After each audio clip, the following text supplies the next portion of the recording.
Welcome to high scoring classes. मैं आपको class 9th के कोऑर्डिनेट ज्योमेट्री का एक क्वेश्चन कराने जा रही हूँ। क्वेश्चन इंपॉर्टेंट है, एनसीईआरटी से अलग है, अच्छा क्वेश्चन है। अगर आपको मेरी वीडियो पसंद आए तो प्लीज़ लाइक, सब्सक्राइब और शेयर कर दीजिए। क्वेश्चन है, find the coordinate of the vertices of rectangle placed in third quadrant in the Cartesian plane with length p unit on x-axis and breadth q units on y-axis। पहले question को समझते हैं। Question में दिया हुआ है कि आपको कोऑर्डिनेट निकालने हैं वर्टिसेस के। क्या करना है, एक रेक्टेंगल बनाना है थर्ड क्वाड्रेंट के अंदर। थर्ड क्वाड्रेंट कौन सा होता है, ये 1 है, ये 2 है, 3 है। तो सबसे पहले तो आप कार्टेशियन प्लेन ड्रॉ कर लेना। उसके बाद आपने देखना ये 1 है, ये 2 है और ये 3 है। तो थर्ड क्वाड्रेंट के अंदर आपने रेक्टेंगल बनाना है। कंडीशन क्या दी हुई है, लेंथ है उसकी p unit on x axis, length x axis से। तो एक्स एक्सिस ये है, अब थर्ड क्वाड्रेंट है, देखिए एक्स एक्सिस ये भी होती है और एक्स एक्सिस ये भी होती है, बट थर्ड क्वाड्रेंट की ये है और ये जो एक्स एक्सिस है ये फर्स्ट की है और फोर्थ की है, और ये वाली एक्सिस जो है आपकी सेकंड में भी आती है और थर्ड में भी आती है।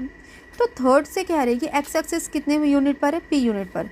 तो आप ऐसे मार्क लगा दो, कुछ भी लगा दो, क्योंकि प्रॉपर यूनिट तो आपको नहीं पता है।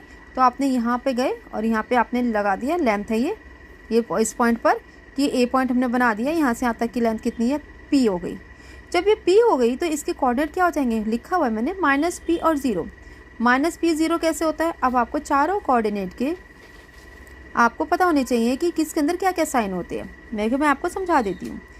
फर्स्ट वाले के होते हैं प्लस प्लस, सेकेंड वाले के होते हैं माइनस प्लस, थर्ड के होते हैं माइनस माइनस और इसके होते हैं प्लस माइनस। ठीक है, तो एक्स एक्सिस आपने थर्ड के ऊपर देखना है। तो थर्ड के ऊपर मैंने आपको क्या बताया है, दोनों माइनस माइनस होते हैं, लेकिन ये तो एक्स एक्सिस पर है। अब एक्स एक्सिस के ऊपर ये जो एक्सिस जा रही है किसकी है, माइनस की है, क्योंकि इधर वाली क्या कौन सी होती है, प्लस की होती है। ऊपर वाला वाई होता है प्लस का, नीचे वाला वाई होता है माइनस का। तो इसके पॉइंट क्या हो जाएंगे, इसके पॉइंट हो जाएंगे -p 0।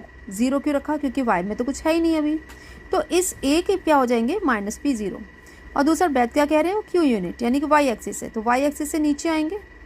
अब थर्ड ही है, तो थर्ड के अंदर तो यही वाली लाइन जा रही है वाई की, तो कितनी आ जाएगी, क्यू। तो क्यू जब हमने यहाँ पे बनाया तो ये सी पॉइंट हमने यहाँ पे नाम रख दिया। अब इसके कोऑर्डिनेट क्या हो जाएंगे, 0 और क्यू। 0 क्यों हुआ, 0 इसलिए हुआ क्योंकि एक्स एक्सिस पर तो है नहीं, वाई एक्सिस पर है, और वाई एक्सिस पर कितना है, क्यू है। तो कितना हो जाएगा कोऑर्डिनेट, 0 और -q। क्या है ये, -q। माइनस क्यों है, क्योंकि नीचे की तरफ आने पर वाई क्या हो जाता है, माइनस हो जाता है। ठीक है, अब आपको क्या बताना है, फार द कोऑर्डिनेट